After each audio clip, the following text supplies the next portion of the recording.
on, man. You know, no mixtape, studio album every single year. Die Legend 2019, GOAT 2020. The execution of these ideas, how you been able to do it?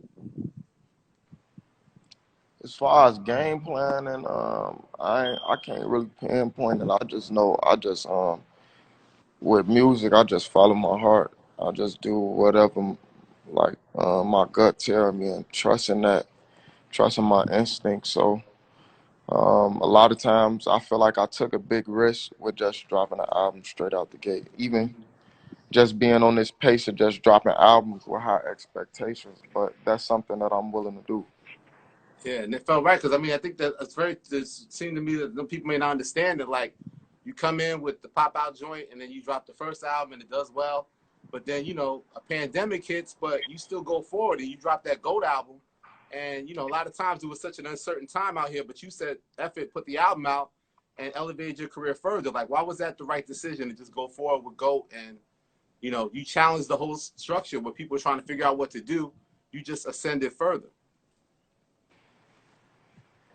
Yeah, like I was saying, it was just me following my heart and taking that risk because I wasn't afraid to I wasn't afraid to fail. No. Yeah. And I just trusted my talent more than anything. Like I just felt as if I was confident enough in what I'm capable of. So with Hall of Fame, I heard you say one of the quotes you said you feel like you've been waiting your whole life for this moment, referring to Hall of Fame. Like what made this different? Because sometimes artists say that like on their first album, this is your third. So what made you make that statement in terms of relating to Hall of Fame? It was just more so me understanding how far I done came. So early on in my career, I just was under the impression that I'd be a star off the bat. But it didn't work like that. I had to keep grinding and keep on going until the timing was actually right. So now I feel like I'm reaching that point where enough people acknowledging who I am, and this the moment that I've been waiting for. Normally, I'm getting projections. You getting that #1 album too. Like how important is that to get #1 album? I feel like it's definitely something that's important. Just as far as like writing your legacy, and me being 22 years old, my third album, and being able to do that, that speak volume. How competitive? I know you run your own race, and you set high goals for yourself. But you know, obviously, you dropped the same day Migos dropped their big comeback. You know, their album's good. You're on that album actually on Malibu. Like, what's it like with that? Where it's like, you know, you're almost competing against yourself. You're on Migos album, but you have your project, which I'm sure you want to be #1. Like, how competitive are you when it comes to stuff like that? I'm only competitive talent wise. I'm never competitive when it comes to numbers because that's all like more so a perception type thing. I'm only ever competitive as far as how hard I'm gonna go or how good that I am at doing what I do. But I'll never get competitive number wise. If it panned out that I get a #1, so be it. But if it didn't, then I wouldn't be losing sleep about it. Absolutely, absolutely. Talk about Hall of Fame's vision, where you know you didn't really have a lot of guest appearances on your records, and you decided this time. I didn't even realize it. It's like 10 solo and 10 features. That's a lot of features. Like, why was that the right decision? I feel like it was just me trying to tap into everybody else's fan base because I done created a solid foundation with the fan base that I have right now with my first two projects and not tapping in. So I just wanted to see what type of difference that would make as far as me elevating. What was that like connecting with these artists? Like, I heard you know when you got back that Little Wayne verse, you was like, whoa, like you know what I'm saying? The MC Hmm. competitiveness came in. Like, talk about Yeah, that. Like getting a Wayne verse back and seeing how he went so crazy on that thing. yeah, it was just like me growing up, really just respecting him and seeing him do that all throughout his career. Yeah. And just to witness it firsthand is just a crazy thing to me, you know. But I know that's the same type of approach that I take to music all the time, though. And most of that reason is because I grew up listening to him, so I couldn't do nothing but respect that. Absolutely, absolutely. And then you connect. I know some of the stuff was sent to you versus back and forth, but I know you and Roddy actually, Roddy Rich, y'all, you both young giants in the game. Y'all actually linked up together, like, and you guys, keep it kind of low key, sometimes antisocial. What was it like for like two antisocial dudes to really get to know each other and connect on that joint? Um, it's a quiet studio session. For real. We made our music and went about our way for real. Roddy don't talk a lot. I don't really either. How exciting is it to get Nicki Minaj, man? When you get Nicki Minaj featured, I know you got the barbs all in your mentions and stuff. Like, it goes crazy. Like, what was it like getting Nicki involved with the project? Um, it was a big deal for me, definitely, because as far as um, just female rappers in the game, in my personal opinion, it don't get no bigger than Nicki Minaj as far as Yes, the sir. legacy that she cemented. Yes, sir. So, so just to get her on the record just was crazy to me. I didn't even believe that I'd be able to do it. It was dope too. You think you're gonna put a visual out on that? You think that might get a single look? For sure, I'm down to do it for sure. Yeah. You know what's interesting? Like, when I listen back to the album, and I think I heard you mention it to some of your fans, but obviously there's big features. So, if you're looking at the track list, you see all these big features. But to me, the heart of the album is the intro and the outro, right? Painting Pictures and Bloody Canvas, and then Mm-hmm. Toxic and Blackhearted in there. Like, to me, those four songs are kind of like the heart of the album in a sense. Is that fair to say? Yeah, definitely.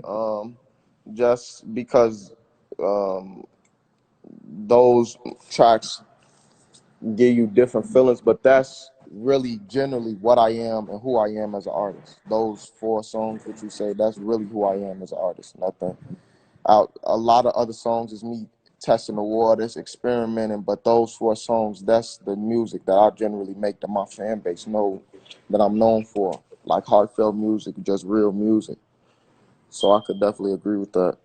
What do you think that passion comes from? Is that part of your upbringing from Chicago? Like, what do you think that drive or that passion comes from? Definitely the Chicago upbringing,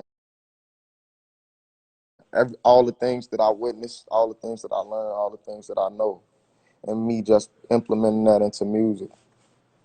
Yeah, now, I'm in California. I heard you moved out here. Like, what's that transition been like for you? Like, to leave your hometown. Obviously there's good and bad with that, right? The hometown, and Hmm. we know how crazy what we hear goes down with Chicago. Like, do you miss hometown? And then what's this transition been like for you to be out here in California more full time? Do I miss Chicago? Yeah, I definitely have my times where I miss it. Definitely enjoy being in California just because of the change of scenery. It's a lot more peaceful, less busy, and I can stay to myself. And that's the type of person that I am. Dope, dope. But you always show love Chicago, even on a sports tip, man. I saw you you mentioned him on the joint 33 in the last album, but you and Scottie Pippen actually connected, and you got to get your Elliott Wilson on. You was interviewing Scottie Pippen, man. Tell me what that was like, man. um, that was dope. That was crazy to me though. Like, just knowing how he a legend in the city with everything that he done for the city. Just knowing that I came far enough to be able to interview a guy like him is just crazy. And I see you obviously the artwork you paid homage to Michael Jordan. Like, do you plan on trying to meet Mike one day? And then what do you think that's gonna be like? Do you have any kind of specific things you want to chop it up with him about when you get to meet Jordan? No, not necessarily. I don't, I don't really know what it because I don't play ball like that for real. I mean, I do, but I'm saying like I don't know. I don't feel like it'd be a dope thing to meet Mike, but I don't know what it necessarily I'll be able to say to him. Going back to the music real quick, I forgot that. So in terms of like, I wanted to really break down Painted Pictures and Bloody Canvas because when you see a lot of tracks, 20 tracks, but I feel like you put a lot of care into the sequence, and with artists, it's very important what your intro is and what your outro is. So Hmm. talk to me first about Painting Pictures. Why do you think that was like the right intro for the album? Because painting pictures, like I said, that's like vintage Polo G. Like that's the type of music that I started out with. So I wanted to lead with that just to let my fans know before we go left that I'm still me. You know, I'm still here. And then just going with the outro, I had never done a story song before, but I Yeah, always tell stories within my music. So I just wanted to get them something that I had never done before, and something that's not really commonly done in this day and age in music. crazy, crazy. Yeah, the whole thing with that is you do it like in third person, right? The buddy camps, you talk about yourself in third person. In a way, yeah. It's crazy. So we'll talk about family a little bit, man. Your mom is actually your manager, man. Talk about that. Like, why was that the right decision? And like, how do you balance that business and the personal side with you and your moms?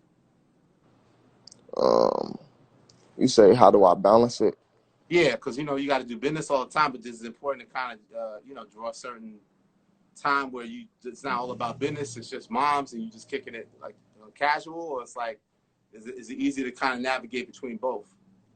It's definitely easy to navigate. Me and my mother got a good relationship on the personal tip. So when it comes down to business, I know it bodes well. It goes the same way. I know she wouldn't tell me anything wrong, so we never really bump heads.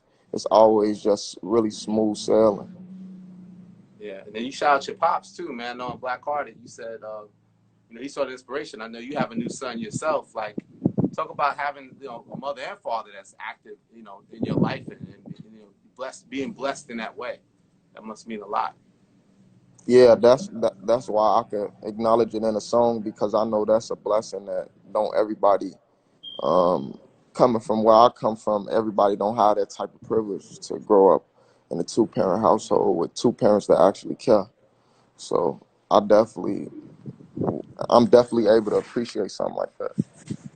We appreciate you, man. I ain't gonna take too much of your time, man. I just wanted to finally connect with you, man, because I feel like you ain't going nowhere, man. Like you just stay, you staying driven. I heard you even teasing it might get a deluxe, man. 20 songs. You got more for us?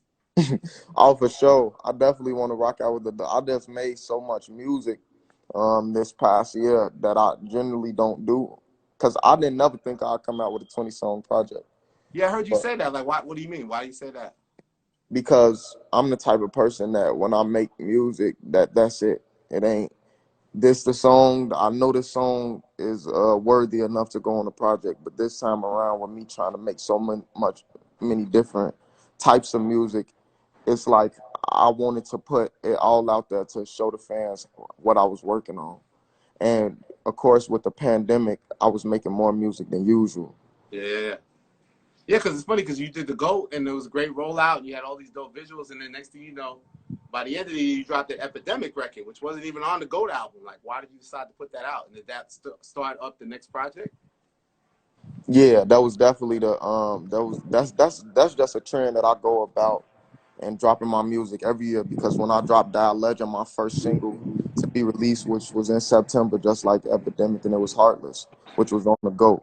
So that's the same type of trend that I always follow with my rollouts. Oh, dope. So, any more future plans this year we should look out for? I definitely plan on, like I say, dropping a deluxe for the summer, touring, and gathering my artists, signing new artists, and possibly dropping a project with all of them. I got some dope ass artists, so I'm definitely just gonna keep on applying pressure all year long. Absolutely. Who are your artists? What's their names? I got an artist from Syracuse, New York. His name's Scory.